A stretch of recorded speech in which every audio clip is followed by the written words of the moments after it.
Welcome to Dreamy Old Stories. Here we tell slow and gentle tales from history. Stories that calm your mind and help you fall asleep. If you enjoy the journey, don't forget to like, comment, share, and subscribe. Now, let's begin tonight's dreamy story.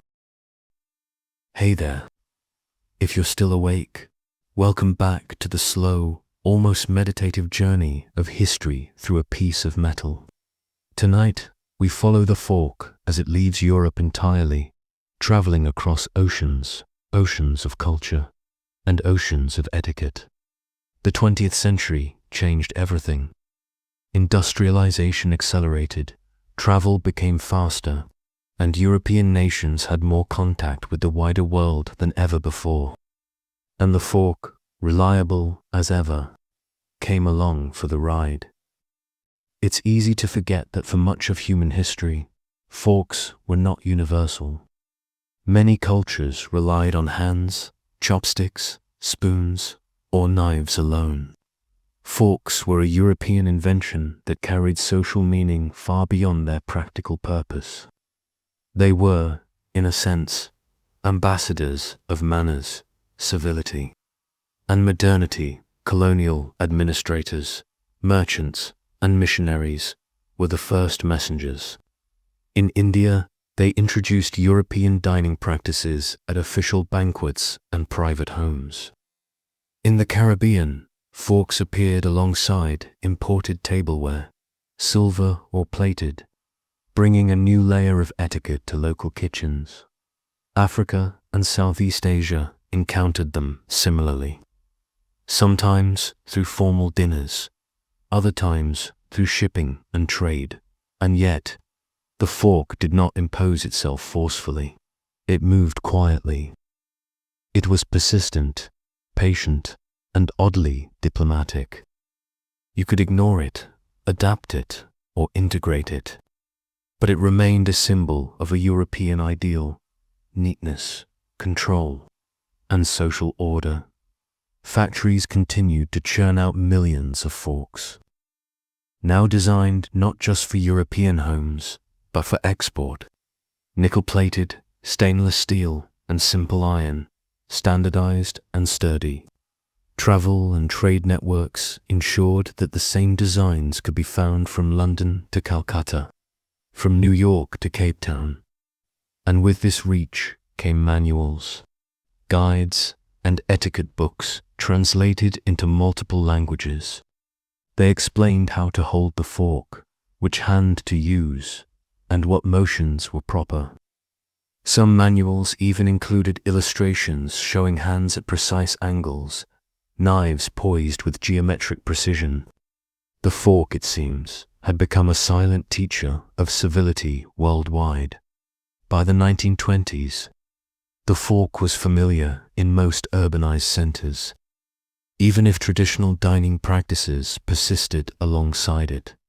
In Japan, for example, Western-style restaurants served imported dishes with forks and knives alongside chopsticks. In India, colonial and upper-middle-class families adopted forks for formal dinners, while casual meals still relied on hands. In the Americas, the fork was already standard, having been imported and normalized over the previous century. In each case, the fork adapted to local habits. It was universal, but it also flexed subtly to culture, cuisine, and context. And yet, wherever it appeared, it carried its original message: decorum, order, and polite restraint. Let's picture a small dining room somewhere in early 20th century Calcutta. A tablecloth spreads across a low wooden table. Plates hold a mix of local curry and imported pastries. Children fumble slightly with forks, trying to balance tradition and etiquette. Parents watch silently, guiding gently. Silverware glints under the lamplight. Outside, the city pulses with trams, bicycles, and the noise of a modernizing world. Inside, the fork governs the rhythm of the meal, shaping behavior, mediating interaction, and quietly reinforcing the norms it carried from centuries of European refinement. Civilization, distilled into 4 small tines, continues its subtle work. Travelers, diplomats, and wealthy merchants further spread forks worldwide. Hotels in colonial cities furnished dining rooms with imported cutlery, expecting guests to follow European manners. Mass production had made this possible. Identical forks, knives, and spoons arrived in crates by ship, ready to standardize dining across continents. Yet, even as the fork traveled, it retained its quiet humor. Children dropped them. Guests jabbed plates. Locals adapted their use or ignored them entirely. The fork could guide behavior, but it could not erase instinct or creativity. Civilization could be taught, but it could never fully dominate human improvisation by mid-century. The fork was no longer European, middle class, or aristocratic. It had become a global necessity. It appeared in homes, restaurants, and schools around the world. Families used it for every meal, from modest dinners to formal banquets. Its symbolism evolved. It was no longer just refinement. It was hygiene, progress, and modern living. And with its globalization came subtle standardization. Restaurants and etiquette manuals everywhere insisted on similar techniques, postures, and sequences. The same rules applied in New York, Paris, Calcutta, and Johannesburg, creating a shared, almost invisible rhythm of civilized eating. Let's pause for a moment and consider the irony. A piece of metal that once caused moral panic in Venice now quietly unites continents, classes, and cultures. It enforces behavior, teaches discipline, and shapes society, all without a single word. It is mundane, ordinary, and yet profoundly influential. Sleep slowly, imagining a world connected by quiet silver threads, forks in hands everywhere, teaching, guiding, shaping civilization one bite at a time. The 20th century has begun. Steel, electricity, mass transport, and global trade have carried the fork further than its medieval inventors ever imagined.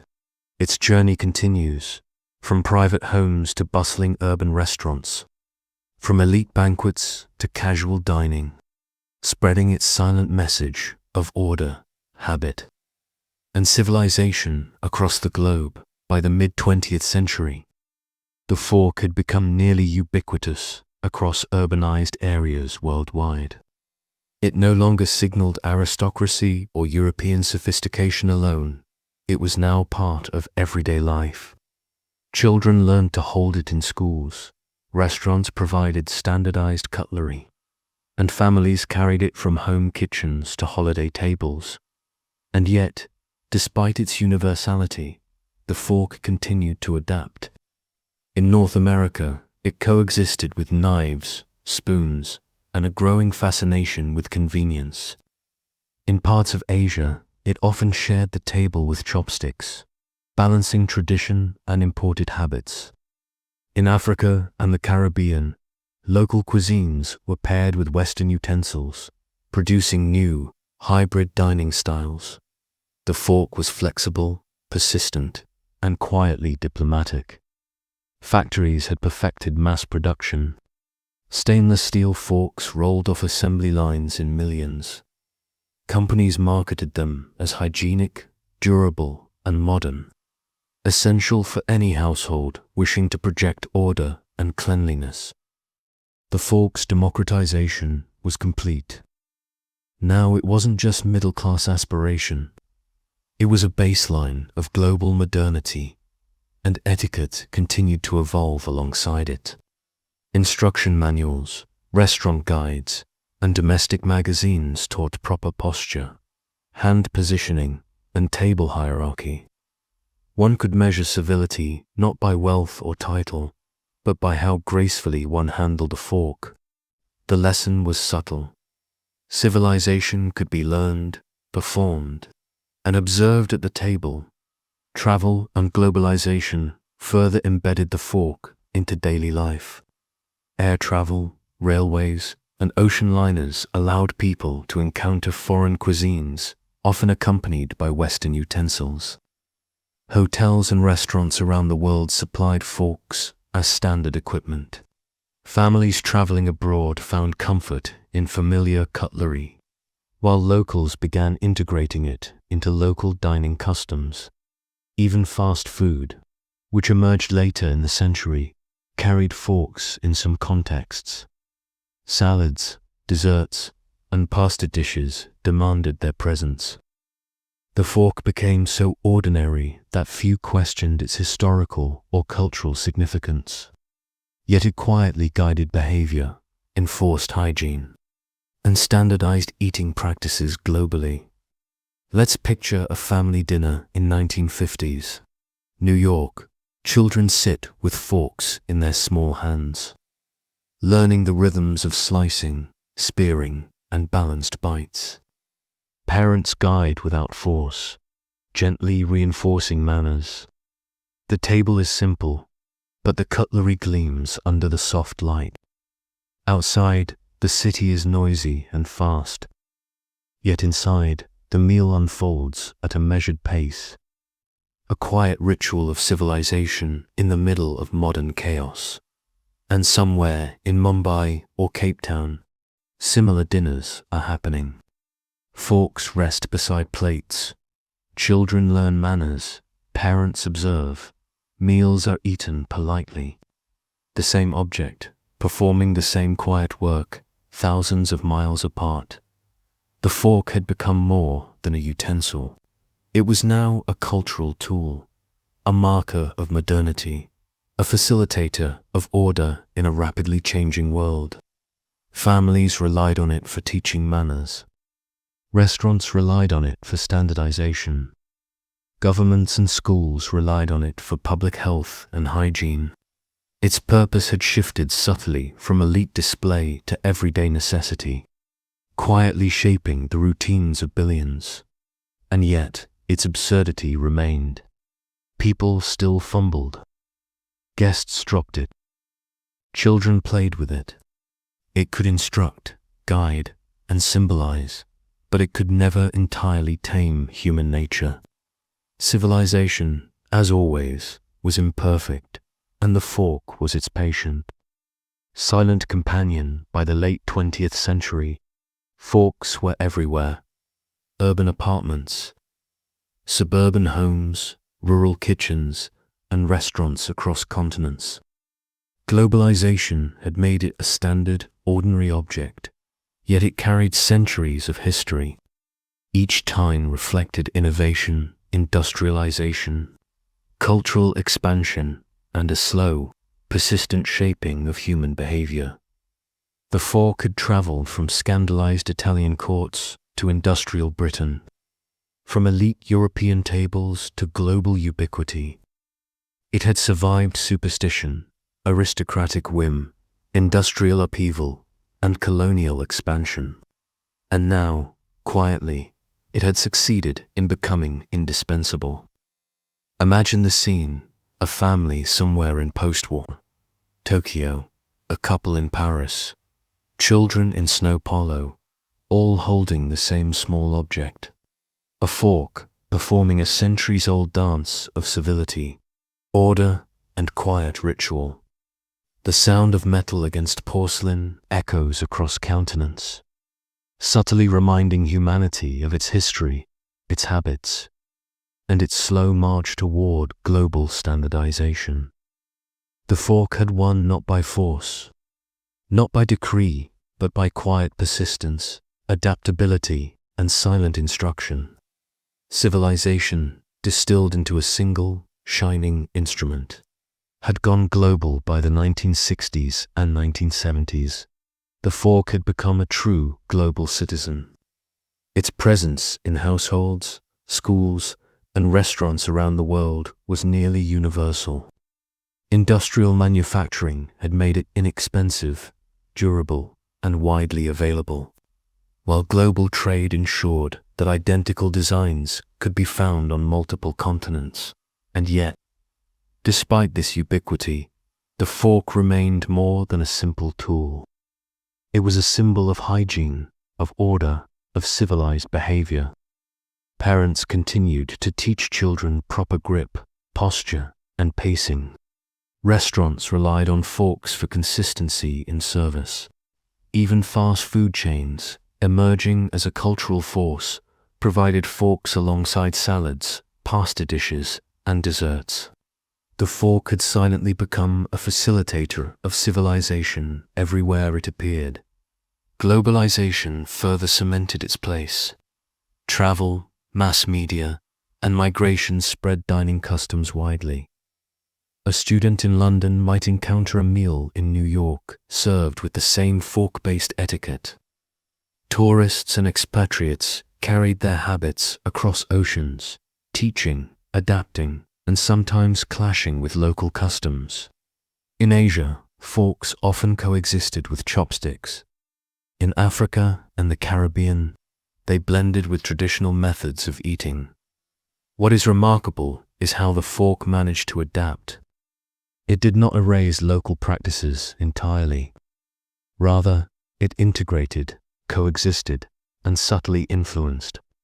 Its presence became a quiet standard, guiding meals without coercion, instructing manners without words. Imagine a family dinner in 1970s New Delhi, plates of curry and rice, alongside pastries imported from Europe. Children attempt to balance Western utensils with traditional dishes. Parents gently guide them, occasionally correcting awkward grips. The silverware glints under the warm glow of overhead lighting. Outside, traffic hums and markets bustle, yet inside, meals unfold with quiet discipline and rhythm. Meanwhile, in São Paulo, Tokyo, and Paris, similar routines are taking place. Forks, tines, glinting, are performing the same centuries-old work, shaping behavior, teaching patience, and mediating civility. Across the globe, a shared object quietly connects distant societies through shared habits and rituals by the late 20th century. The fork had achieved an almost invisible universality. Its role in modern life was mundane, yet profound. It had transitioned from elite display to mass necessity, from European novelty to global tool. And despite its ordinariness, it continued to carry the weight of history, industrialization, colonial expansion, cultural exchange, and the slow shaping of human behavior. The absurdity, of course, remained. Children dropped forks, guests jabbed at plates, soup sloshed. But these small imperfections only reminded humanity of the tool's persistence and quiet power. It could guide, but not control. It could teach, but not perfect. Civilization, like always, was an ongoing, messy rehearsal, and the fork was its patient, glinting instructor. Let's take a final, gentle image for this chapter. A modern kitchen somewhere in the 1980s. The table is simple, plates ready, silverware polished. Children sit with small hands wrapped around forks. Parents observe, gently correcting postures and grips. Outside, the world is changing rapidly. Television, automobiles, airplanes, and mass media reshape society. Inside, the rhythm of dining remains deliberate, ordered, and guided by the silent authority of the fork. From scandalized Italian palaces to global kitchens, the fork has quietly completed its long journey. It has survived superstition, aristocracy, industrialization, and colonial expansion. And now, it sits beside plates worldwide, ordinary, ubiquitous, and yet carrying centuries of subtle instruction, cultural influence, and civilizing power. By the 1980s and 1990s, the fork had become so ubiquitous that it was almost invisible, yet its influence remained profound. In urban apartments, suburban homes, and rural kitchens alike, forks were standard. Children learned to hold them naturally. Restaurants supplied them automatically, and families relied on them for daily meals. They had become an unspoken law of civilized dining, quietly guiding behavior and standardizing etiquette without a single word. In many cultures, forks coexisted with traditional utensils. In Japan, chopsticks remained common for rice and noodles, but forks accompanied Western-style dishes and formal dining. In India, Africa, and the Caribbean, forks appeared alongside local eating practices, blending old and new, shaping habits without erasing tradition. The fork's genius lay in its adaptability. It was universal, yet flexible. Mass production had perfected the fork. Stainless steel, durable alloys, and standardized designs ensured uniformity across continents. In homes, inexpensive sets replaced ornate or imported cutlery. In restaurants, identical forks enabled efficient service and consistent presentation. The fork had fully transitioned from elite display to practical necessity, and yet the subtle rules of behavior persisted. Etiquette manuals and media guides still advised on posture, hand positioning, and the sequence of courses. Following these rules became a quiet form of social literacy, a way to signal composure, education, and refinement, even in ordinary households. Let's picture a family dinner in 1990s. Snow polo. Children hold forks awkwardly, learning to balance proper grip with practical eating. Parents observe, correcting when necessary, ensuring that manners and decorum are quietly maintained. The table is simple but orderly. Outside, the city buzzes with traffic and neon lights, while inside, meals unfold at a measured pace, guided by the silent authority of four polished tines. Meanwhile, across the globe in London, Tokyo, or Nairobi, the same scene plays out. The fork silently shapes human behavior, mediates social interaction, and enforces order. Its consistency connects continents, bridging cultures, and subtly teaching civility. By the end of the 20th century, the fork had completed its global conquest.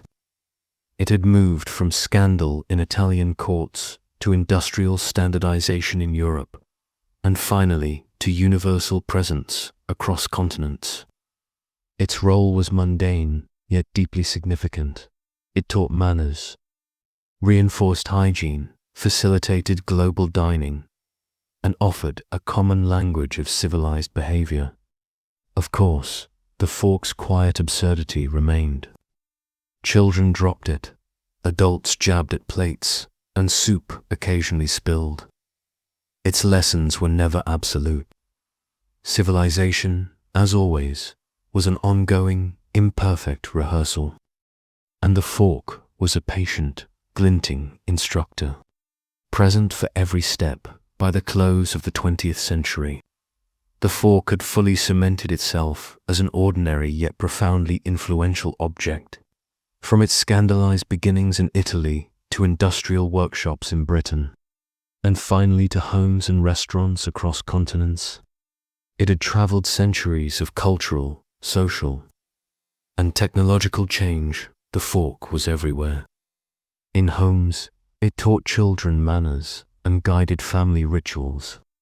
In restaurants, it standardized service and presentation. In schools and etiquette manuals, it reinforced civility, hygiene, and social order. Its purpose had shifted from elite display to global necessity, quietly shaping human behavior on every continent. Yet, despite this universality, the fork retained its subtle humor. People dropped it. Children jabbed awkwardly. Soup spilled. Guests occasionally mishandled it, and the lessons it carried were never absolute. Civilization could be guided, but never perfected. And the fork, as always, remained patient, gleaming, and quietly persistent. Picture a modern dining room somewhere in 1990s Tokyo, Paris, or Nairobi.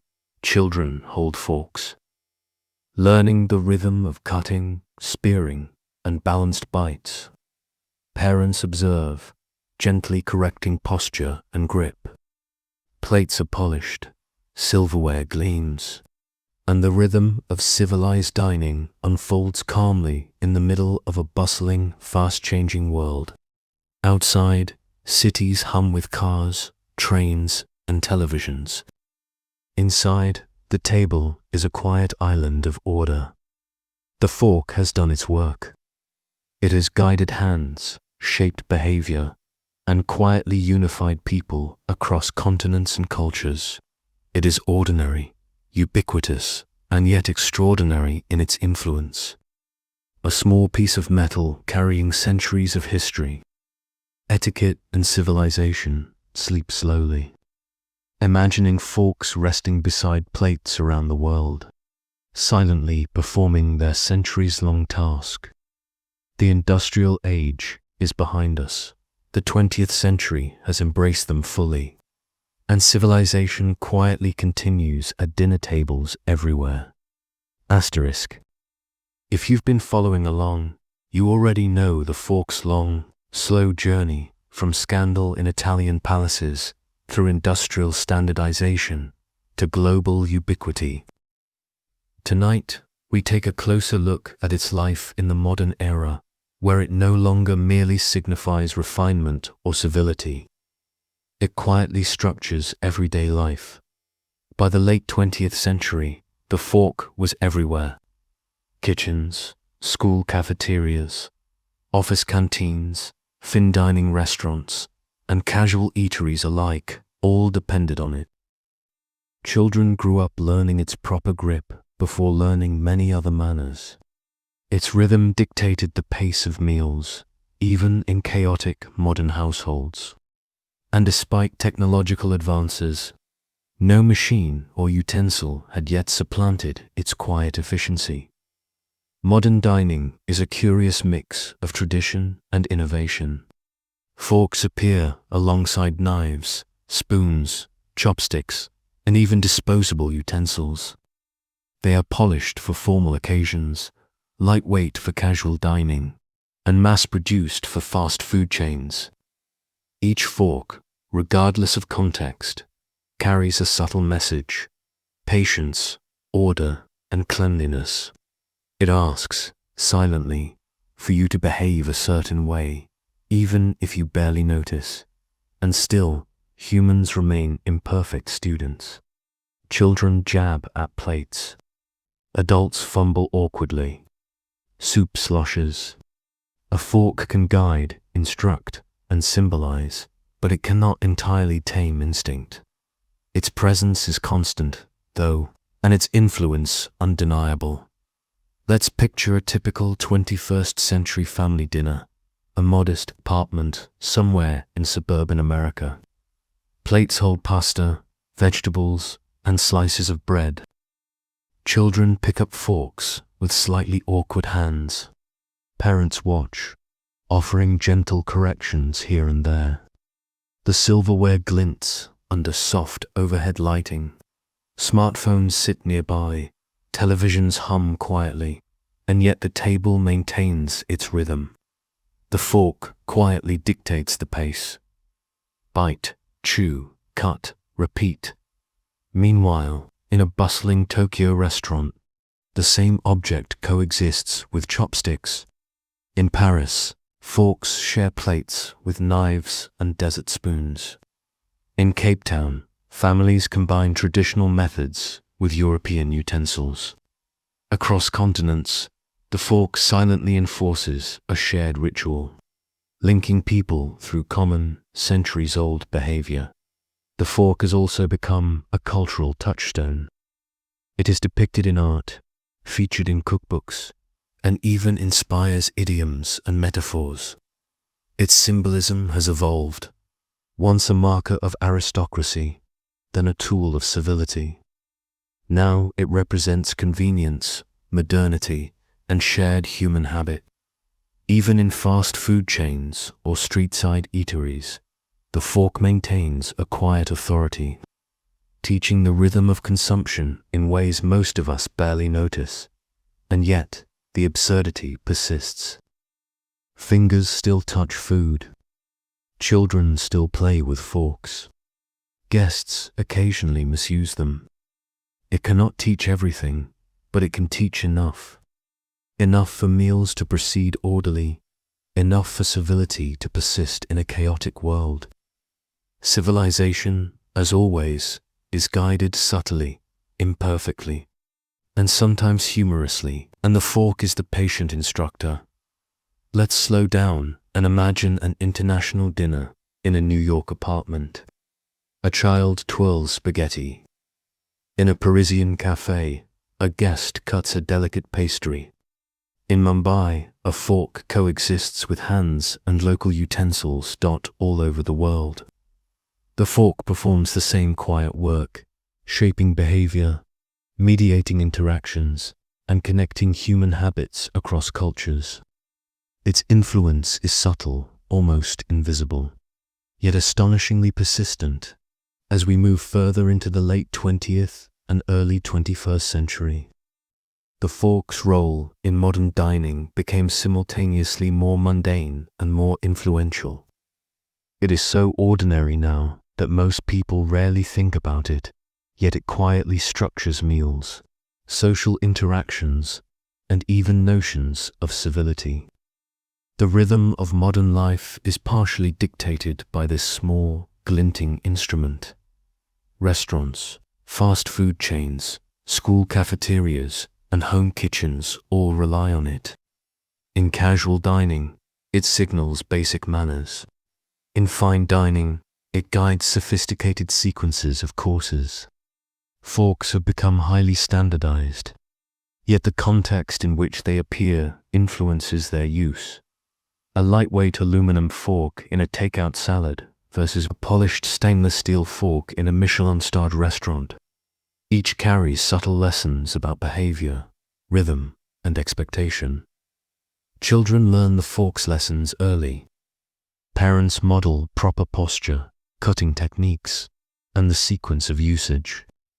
Etiquette is no longer optional for those who wish to appear refined or educated. It has become a quietly enforced habit. One might even argue that in modern dining, the fork is the silent teacher of discipline, a small object with outsized influence, and yet imperfection persists. Soup spills. Children jab at plates.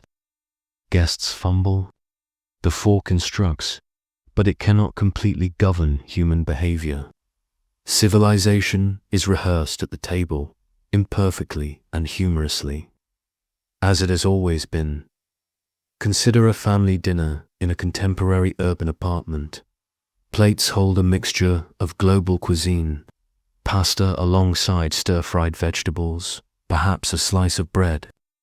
Children pick up forks with slightly clumsy hands, learning to balance, cutting, spearing, and twirling.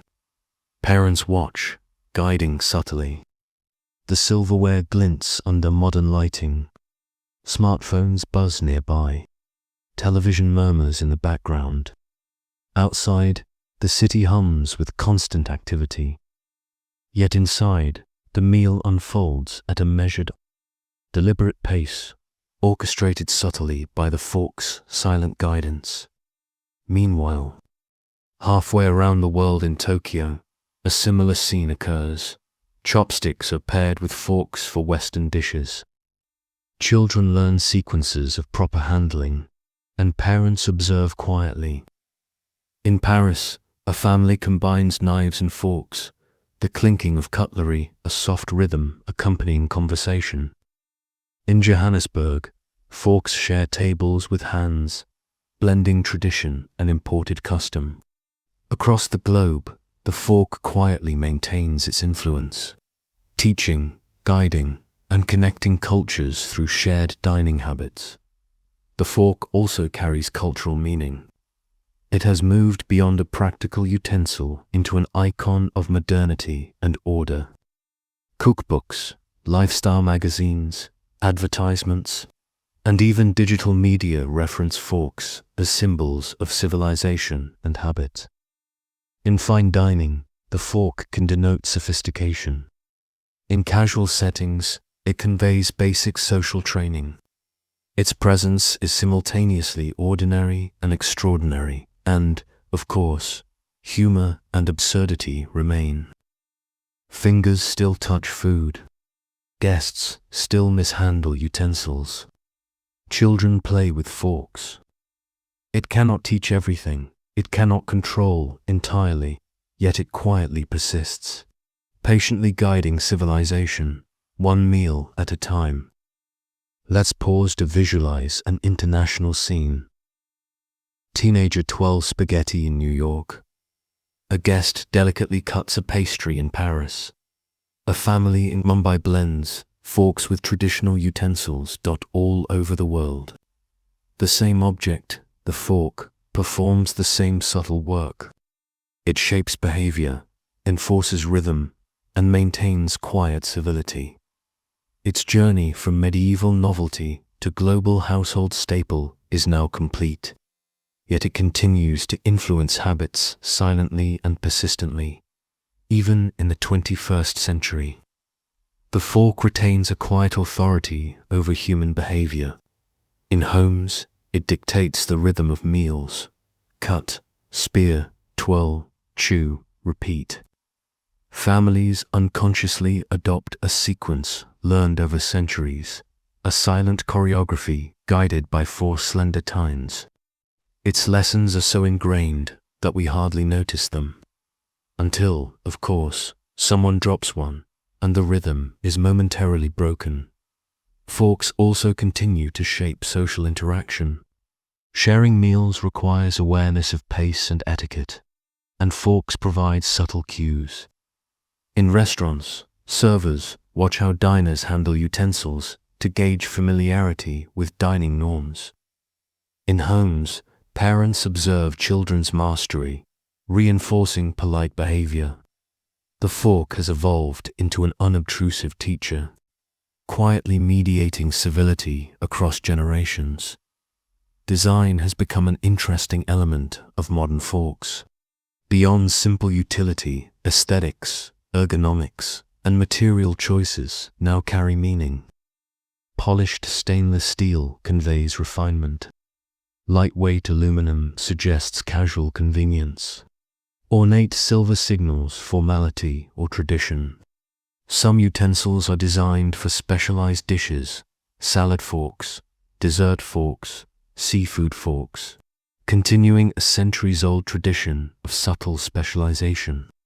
Each design, however, continues the fork's central lesson: structure, rhythm, and control at the table. Meanwhile, the fork has also adapted to globalization. In multicultural households, it coexists with chopsticks, hands, knives, and spoons. Children growing up in such environments learn flexibility, understanding that etiquette is context-dependent.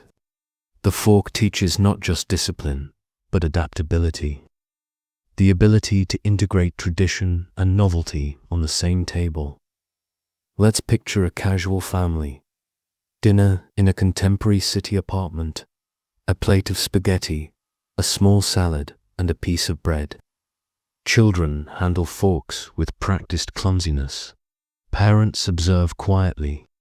A smartphone buzzes on the side, signaling texts or notifications, yet the rhythm of dining continues. The silverware gleams under soft lighting, and the simple repetition of cutting, spearing, and chewing maintains an invisible order. Meanwhile, in a bustling restaurant in Tokyo, forks share tables with chopsticks. In Paris, forks coordinate with knives and dessert spoons for multiple courses. In Cape Town, forks accompany hands for traditional dishes. Across continents, the fork silently reinforces behavior, rhythm, and shared human habits. Despite all this, the fork retains its charm and subtle absurdity. Children still jab at food. Guests fumble. Soup spills. A fork cannot fully govern human behavior. It cannot make civilization perfect. But it can guide, instruct, and influence subtly, quietly shaping meals, manners, and the rhythm of everyday life. The fork is simultaneously ordinary and extraordinary. Its presence is unnoticed by most, yet deeply felt in daily routines. Civilization, as always, continues imperfectly, rehearsed at the table. Guided patiently by this simple tool, by the early 21st century, the fork had fully integrated into daily life across the globe. Its journey from scandalized novelty to ordinary necessity was complete. Yet, despite its ubiquity, it retains subtle power. Families, restaurants, and schools all relied on it to guide behavior, teach rhythm, and enforce civility, often without even realizing it. The fork had evolved into more than a utensil. It was a teacher, a cultural connector, and a silent guide in the choreography of meals. It quietly influenced how children learned manners, how guests interacted at tables, and how societies maintained subtle social order.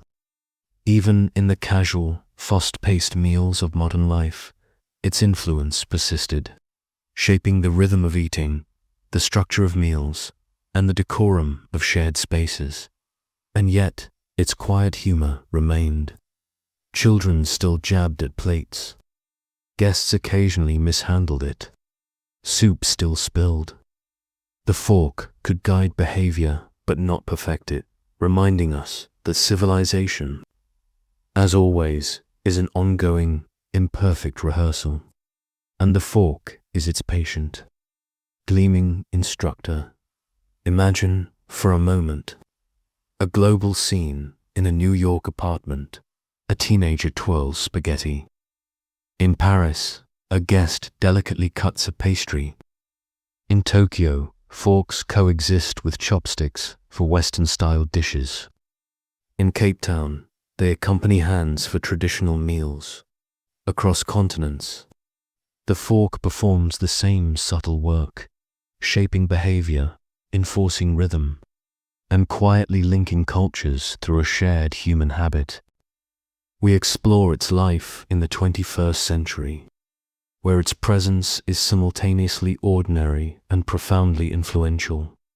Modern forks are everywhere. Kitchens, restaurants, cafeterias, and homes all rely on them. They appear in casual, everyday settings and informal, multi-course dining experiences. Despite technological advancements, no machine has replaced the fork's unique role. Its design, function, and subtle cultural influence remain unmatched. Design and material forks today are designed with both function and aesthetics in mind. Stainless steel remains standard, prized for durability and hygiene. Silver forks, often polished to a mirror finish, convey tradition and refinement. Lightweight aluminum or plastic versions are used in casual settings or for convenience, such as picnics, fast food, and airline meals. Specialized designs persist.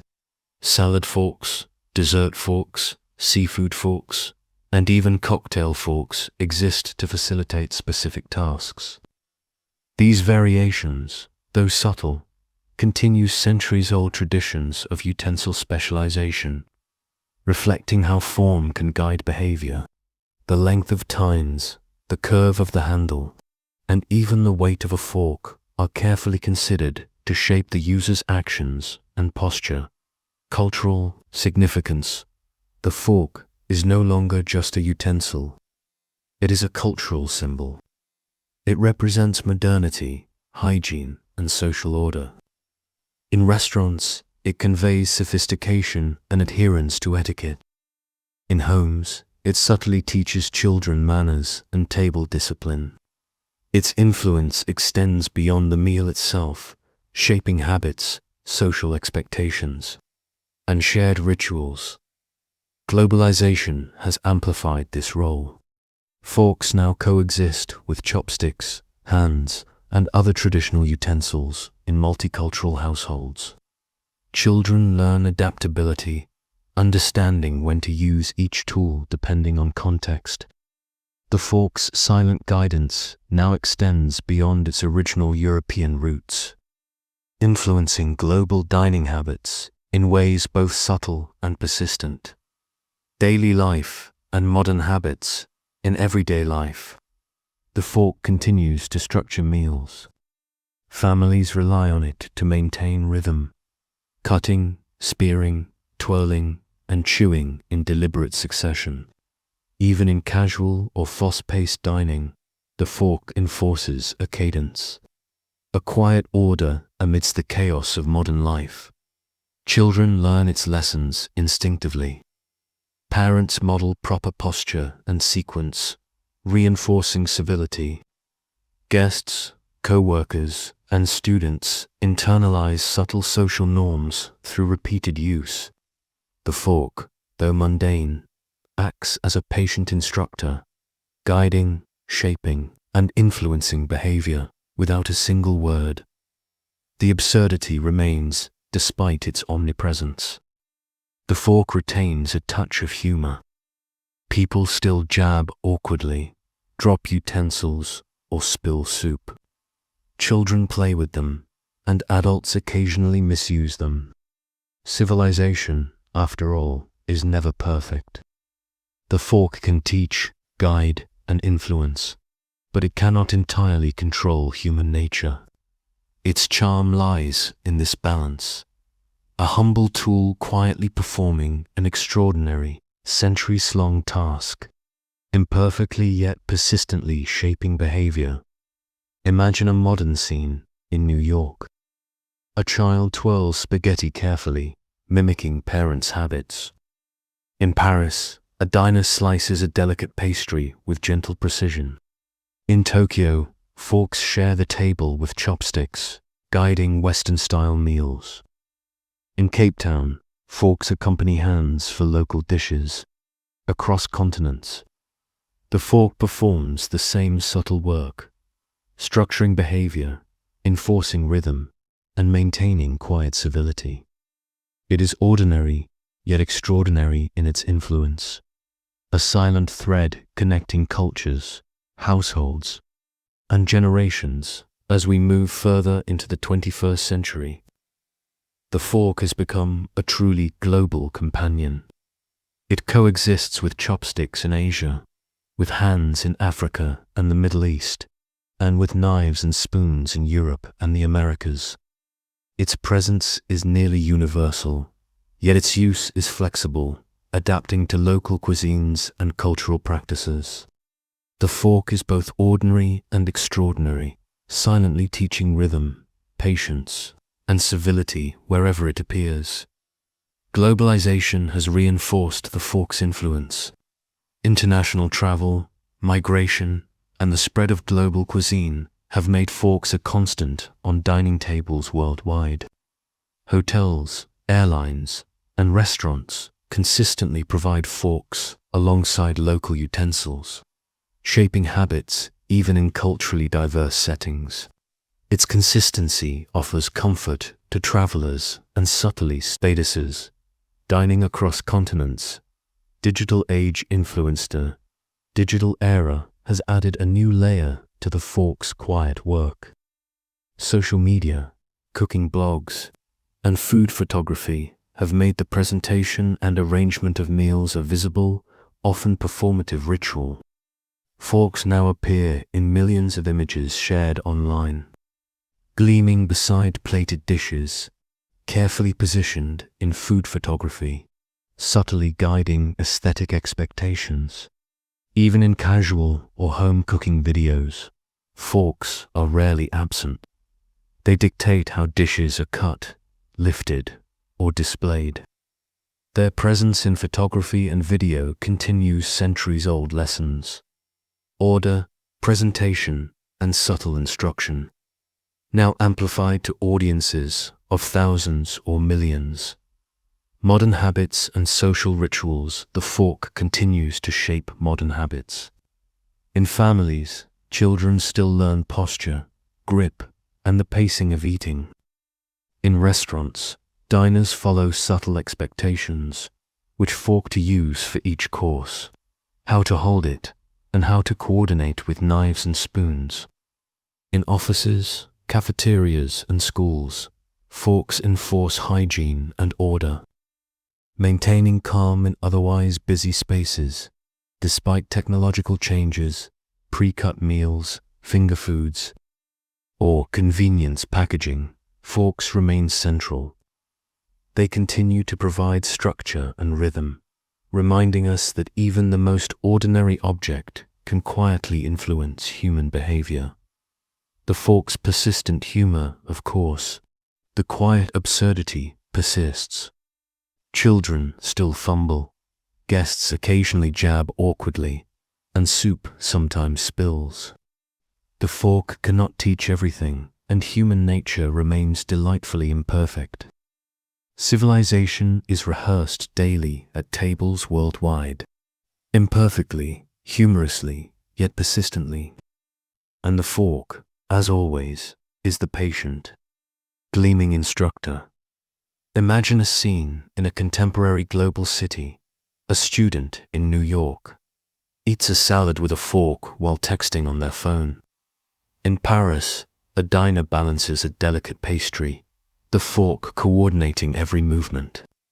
In Tokyo, forks sit beside chopsticks, guiding Western-style dishes. In Lagos, forks accompany traditional hand-sawn meals, blending cultures seamlessly. Everywhere, the same object structures, behavior, maintains rhythm, and enforces subtle civility. Its influence is quiet but enduring, ordinary, yet profoundly significant. By the 21st century, the fork had transcended its humble beginnings. It is no longer just a utensil. It is a cultural icon, a quiet teacher, and a subtle connector of human behavior. Its presence is ordinary, yet its influence is profound. Across homes, restaurants, schools, and offices, the fork continues to shape habits, enforce rhythm, and maintain civility, all without saying a word. Design continues to evolve. Sleek, ergonomic forms coexist with traditional, ornate versions. Specialized forks for desserts, seafood, or salads refine the dining experience, while mass-produced versions provide accessibility and consistency. Each fork, whether stainless steel, silver, or plastic, carries centuries of subtle instruction: how to hold it, how to use it, and how to behave at the table. Culturally, the fork reflects modern life. In global cities, it coexists with chopsticks, hands, and knives, demonstrating adaptability and intercultural understanding. In the digital age, it appears in food photography, cooking videos, and social media, subtly shaping aesthetic norms and expectations. Even casual meals are influenced by its presence. It guides portioning, coordination, and rhythm, quietly structuring how we consume food in a fast-paced world. And yet, its gentle humor remains. Children still fumble, guests still mishandle utensils, and spills continue to happen. Civilization is imperfect, and the fork's lessons are not absolute. Its power lies in persistence, subtlety, and patience, quietly guiding behavior. One meal at a time. Picture a modern dining scene. In New York, a student twirls spaghetti while glancing at a laptop. In Paris, a diner balances a delicate pastry, fork poised precisely. In Tokyo, Forks share the table with chopsticks for Western-style dishes. In Lagos, forks accompany traditional hand-eating, blending cultures seamlessly. Across continents, the same object shapes behavior, maintains rhythm, and enforces subtle civility. Ordinary yet extraordinary, it quietly connects humanity through shared dining habits. Hey there, if you've been following along, you know the fork has traveled a long and winding road. From scandalized Italian palaces through industrial Britain and across continents, it has become a nearly universal part of modern life. Tonight, we drift gently into its role in the future, where design, sustainability, and global habits shape how humanity will continue to interact with this quietly influential object in the 21st century.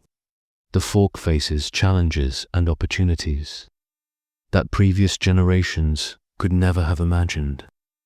The sheer volume of disposable utensils, environmental concerns, and new food technologies are redefining how forks are made, used, and disposed of.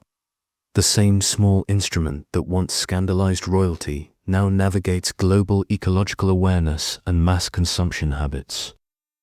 Sustainable fork sustainability has become a defining concern. Disposable plastic forks, once ubiquitous in takeout and fast food culture, are now increasingly viewed as environmental hazards. Biodegradable forks made from bamboo, cornstarch, or recycled materials are gaining popularity, offering a new way to maintain dining habits while respecting the planet. Interestingly, this shift mirrors historical patterns. Just as forks were once controversial and gradually adopted, modern sustainable forks are quietly teaching new habits. Children learn not only etiquette, but also environmental awareness. Restaurants provide alternatives, nudging diners toward more conscious behavior. The fork, in its unassuming way, continues to educate. This time about responsibility and sustainability. Innovation and design fork design continues to evolve. Beyond traditional materials, ergonomic handles, specialized tines, and hybrid utensils are becoming more common. Some forks are designed to complement modern diets, wider tines for salads, narrower ones for pasta, or multifunctional designs for travel and camping. Even in professional kitchens, forks are innovated for efficiency, precision, and aesthetic presentation. Chefs use them not only as utensils, but as tools to shape experience, balance textures, and guide diners' interaction with food. The fork is no longer passive. It is part of the culinary dialogue. Global habits and hybrid use global dining habits continue to diversify. Forks now routinely coexist with chopsticks, hands, and other utensils. In multicultural households, children learn context-dependent usage, when to use a fork, when to switch to chopsticks, when to rely on hands. This flexibility reinforces the fork's role as a subtle teacher of behavior. Its lessons are now twofold: traditional etiquette and cultural adaptability. One small utensil quietly communicates centuries of practice, while also responding to the needs of a globalized, multicultural world. The fork in everyday life, despite technological and cultural changes, the fork remains central to everyday life. Families continue to rely on it for meals. Restaurants maintain it as standard, and etiquette guides subtly enforce its proper use. Even in fast food or casual dining, the fork structures behavior, pacing, and rhythm. Its humor persists, of course. Children still fumble. Adults occasionally jab at plates, soup spills. Civilization, after all, remains imperfect. But the fork's persistence, its quiet, patient instruction, continues across time, space, and culture. Imagine a scene in the near future. A family in a solar-powered kitchen uses biodegradable forks. In Tokyo, diners balance forks with chopsticks for fusion cuisine. In Paris, chefs demonstrate precision cutting and presentation with polished stainless steel. In Nairobi, reusable forks accompany traditional meals, blending efficiency and sustainability across continents. The same object continues its centuries-long work, teaching manners, maintaining rhythm, and linking cultures. Ordinary, yet extraordinary. It quietly connects humanity through shared dining habits, now with an added lesson in responsibility toward the planet. As we move further into the 21st century, the fork is quietly adapting to a world increasingly mediated by technology. Meal delivery apps, automated kitchens, and social media, food culture are reshaping how people eat, and the fork continues to guide behavior through all of it. In meal delivery and fast food services, forks often accompany packaged meals. Even disposable versions serve as tiny instructors. They remind diners to pause, portion, and maintain some structure, even when convenience encourages speed and informality. The fork, modest and silent, enforces a rhythm that digital ordering alone cannot. The fork in digital culture social media has turned dining into a visual ritual. Food photography, cooking videos, and live streams have made the placement and handling of forks a subtle aesthetic concern. In countless images, forks guide the composition of dishes, the angle of bites, and the interaction with food. A fork is no longer just practical. It is part of a visual language, teaching presentation, taste, and decorum indirectly to viewers worldwide. This visual influence echoes its centuries-old role, structuring behavior without overt instruction. From royal courts to Instagram feeds, forks quietly direct how humans interact with their meals. Technology and hybrid utensils innovation has produced hybrid utensils designed for modern life. Fork-spoon combinations, camping-friendly utensils, and ergonomic designs demonstrate flexibility. Some even integrate digital features, such as measuring portion size or tracking dietary intake. These tools carry the fork's lessons into a digital, quantified lifestyle, blending centuries of etiquette with contemporary priorities like health, convenience, and sustainability. Even as technology advances, the fork's core influence remains: rhythm, control, and order. It continues to teach pacing, balance, and coordination, lessons humanity has learned over hundreds of years, now adapted to modern tools and digital contexts. Global habits and adaptation, the fork continues to coexist with other eating methods. In multicultural settings, children learn context-sensitive use, when to switch to chopsticks, when to rely on hands, and when to follow traditional Western etiquette. This duality reinforces the fork's role as a subtle cultural mediator. It teaches flexibility, adaptability, and an understanding of social norms. And yet, humor and imperfection persist. Meals are still occasionally messy. Spills, fumbles, and awkward grips remind us that civilization is never perfect, even at the table. The fork instructs, but it does not control. It is a gentle guide, not a tyrant. Picture a modern scene in 2030. A student eats a meal prepared by a smart kitchen robot, using a biodegradable fork. In Seoul, diners coordinate chopsticks and forks for fusion cuisine. In Paris, a chef demonstrates plating precision with forks and tongs. In Nairobi, reusable forks accompany local dishes, blending efficiency with sustainability across continents. The same object continues its centuries-long work, shaping behavior enforcing rhythm and linking cultures. It remains ordinary yet extraordinary, quietly guiding human habits in a digital, globalized world. By the middle of the 21st century, the fork has fully evolved into more than a utensil.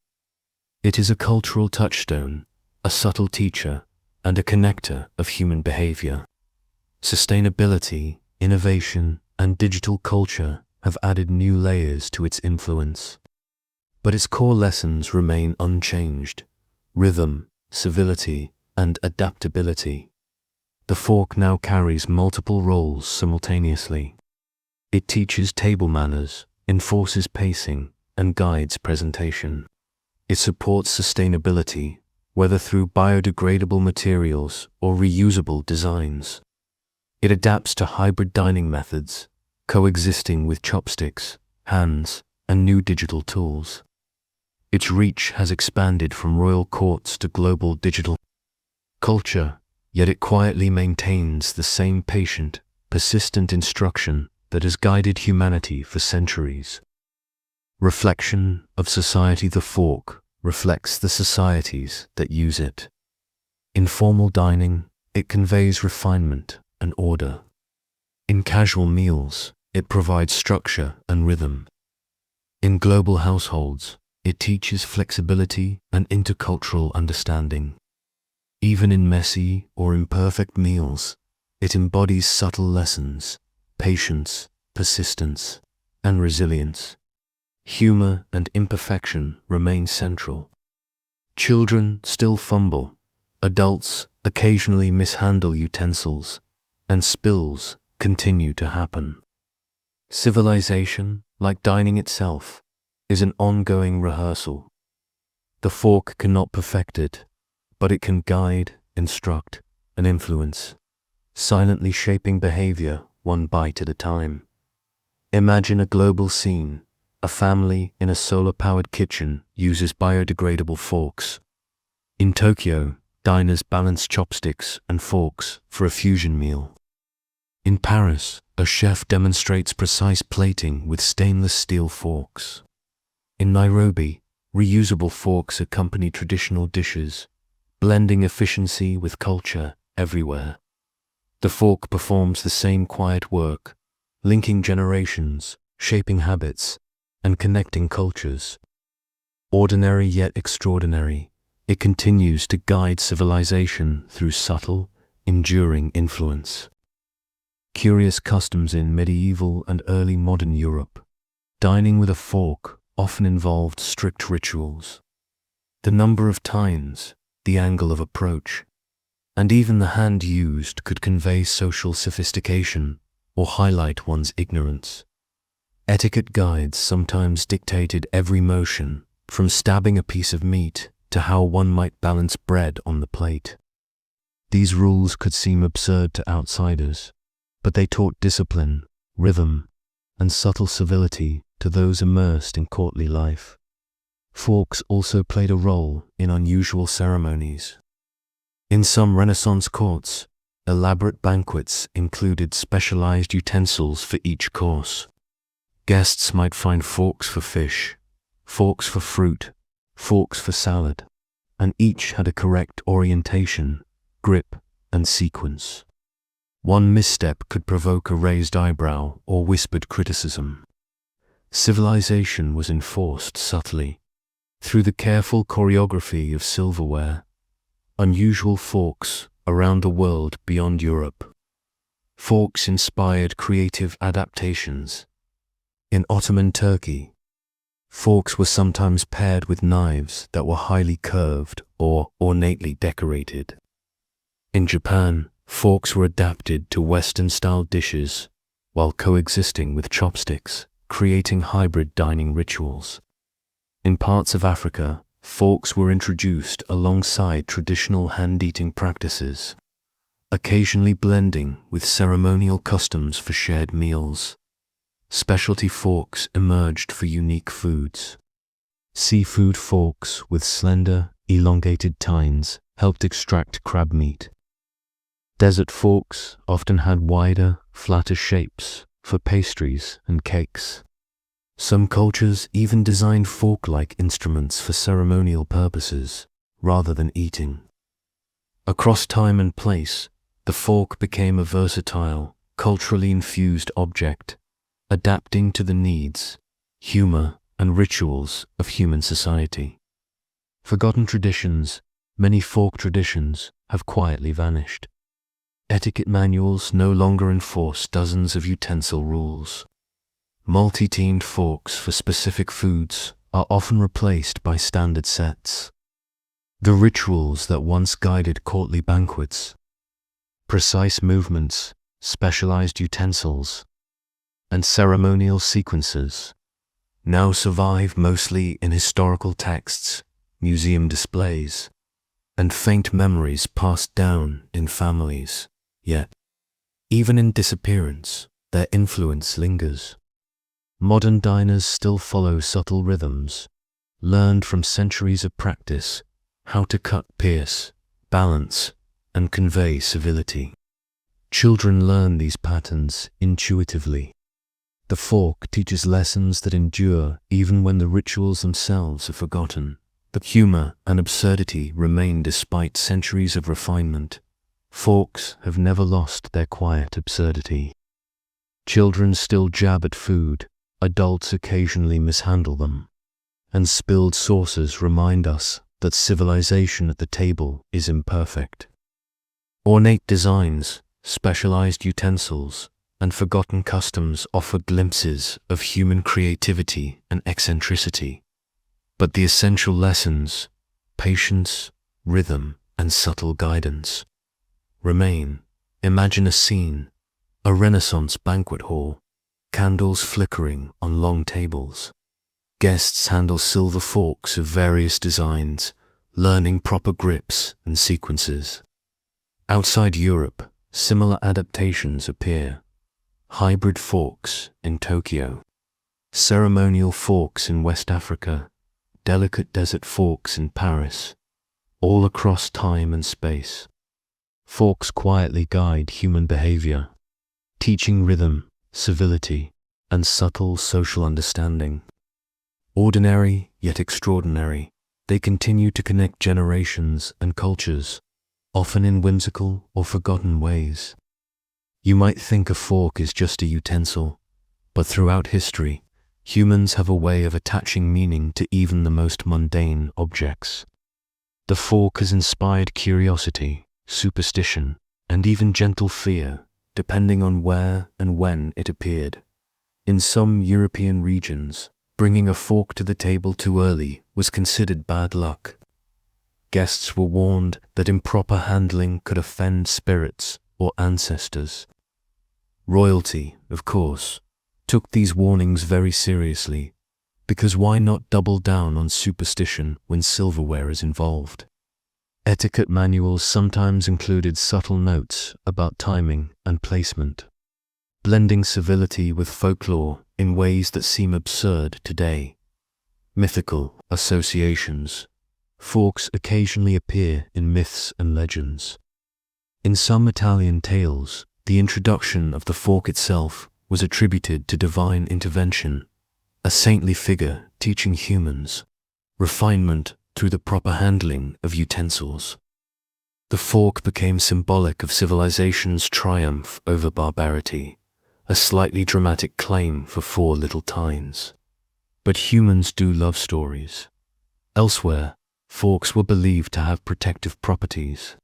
In certain folk traditions, leaving a fork upside down beside a plate would ward off misfortune, while a fork placed crossed over a knife might prevent quarrels at the table. These superstitions, mostly forgotten now, illustrate the way humans imbue ordinary objects with extraordinary meaning, strange and humorous. Practices, not all fork superstitions were serious. Some were, frankly, amusing. In parts of France, it was once thought that a fork left sticking upright in a dish would attract gossip. In England, jesters occasionally used forks in performances to poke fun at dining etiquette, mimicking aristocratic rigidity. In Scandinavia, Folk songs mention forks as instruments of both refinement and chaos, the object of quiet ridicule or gentle moral lessons. These customs and myths were reminders that even an object as small as a fork could influence human behavior. It could teach, guide, and structure a meal, but also spark imagination, humor, and storytelling. Civilization at the table was never purely serious. It was infused with subtle whimsy and human creativity.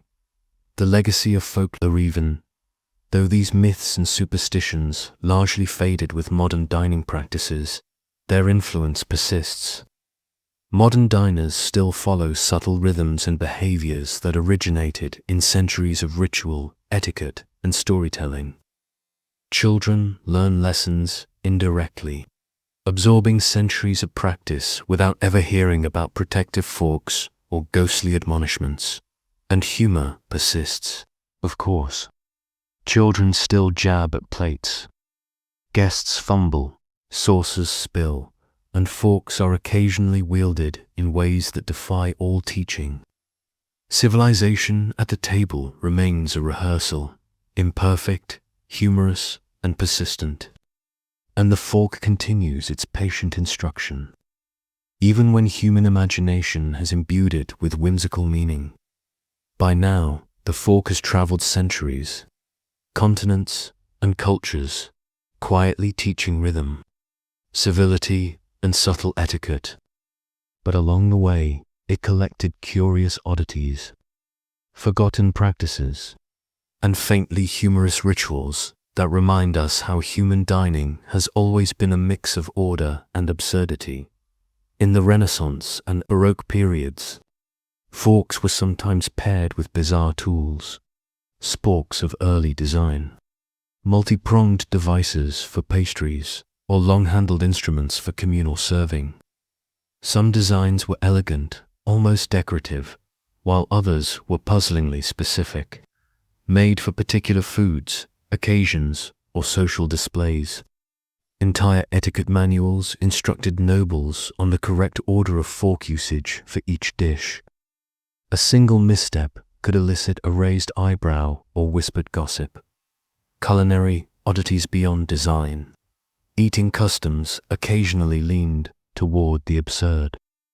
Guests might be expected to hold forks in precise angles, coordinate hand placement with napkins, and even avoid certain gestures believed to disrupt harmony. Some European courts had multi-course feasts where every fork had a designated purpose. One for fish, one for meat, one for fruit. Forget one, and the rhythm of civilization, at least at that table, was slightly off. Elsewhere, unusual practices emerged. In some French households, forks were ceremonially tapped on the plate before dessert. In Scandinavia, certain holiday meals included specialized forks for picking nuts or small pastries, often engraved with family symbols. In Ottoman banquets, forks sometimes accompanied intricate, multi-layered dishes, guiding guests through a choreographed culinary experience. Humor in historical dining, of course. Imperfection and humor persisted. Children occasionally jabbed at food. Adults misused utensils. Spills happened. Even with all the careful teaching, all the ceremonial design, dining remained a human, imperfect, often absurdly humorous affair. The fork, patient and gleaming, quietly guided behavior, but it could not enforce perfection. Civilization at the table has always been rehearsed, structured, and lightly ridiculous all at once. Legacy of forgotten practices. Many of these practices have vanished. Etiquette manuals no longer demand dozens of specific motions. Specialized forks are rare outside fine dining or historical reenactments, but their influence lingers. Modern diners continue to follow subtle rhythms and sequences learnt across centuries, often without realizing their origins. Children still absorb lessons about balance, pace, and civility. Even the quirks, the forgotten oddities, and the faintly absurd customs remain part of the fork's enduring story. They remind us that human culture is rarely perfect, often whimsical, and always shaped by the small, quiet tools we use daily. Courtly dining has always been about display, hierarchy, and of course, control. The fork was central to these rituals. It was more than a utensil. It was a symbol of refinement, wealth, and civilized behavior. A silver or gold fork, gleaming under candlelight, declared status, reinforced etiquette, and subtly taught rhythm. Its use was both practical and performative. Lavish banquets and fork etiquette in European courts. Banquets were long, intricate, and choreographed. Multiple courses demanded multiple utensils. Some meals required 5 or 6 different forks, each assigned to a particular course: fish, meat, salad, fruit, dessert. Guests were expected to follow precise sequences. One misstep could mark someone as uncultured, or worse, amuse others at their expense. Etiquette manuals instructed nobles on everything: how to hold the fork, which hand to use, the angle of attack for different foods, and even when to rest the utensil between bites. Meals became a subtle exercise in discipline and social performance, and the fork was the quiet instructor. Royal eccentricities, of course. The elite also found ways to complicate matters. Louis XIV of France, for example, famously held extraordinarily elaborate feasts where the correct use of forks could demonstrate intelligence and sophistication. Guests who mishandled utensils risked social embarrassment, a fate worse than an awkward curtsy or mispronounced French in England. Some aristocrats preferred gold forks for display, yet struggled with their unwieldy weight. In Italy, forks were sometimes so ornate that they were more decorative than functional, requiring careful handling lest a tine's jewel chip or a delicate pattern bend. The combination of opulence and etiquette created a curious mix of education, humor, and, occasionally, chaos. Forks and courtly power. The fork also reflected power dynamics. In some courts, seating arrangements dictated which fork could be used first. The host demonstrated proper handling, subtly asserting authority over guests. Diplomats, nobles, and visiting dignitaries learned etiquette not just to eat properly, but to navigate social hierarchies. The fork was a silent arbiter of refinement, a small but potent instrument of courtly control, and, naturally, imperfections persisted. Guests jabbed awkwardly, servants mislaid utensils, and sauces occasionally spilled. Despite centuries of refinement, courtly dining retained a lightly absurd human quality. The fork could teach, structure, and impress, but never perfect everything. Unusual courtly fork practices across Europe. Courts developed curious, sometimes whimsical fork practices. In Venice, forks were sometimes presented with ribbons or engraved family crests for special banquets. In France, etiquette demanded that dessert forks be rotated precisely between the right and left hand for specific sweets. In Austria, forks might be accompanied by small knives for finger-friendly pastries, creating an intricate dance of utensils at the table. These practices were part performance, part instruction.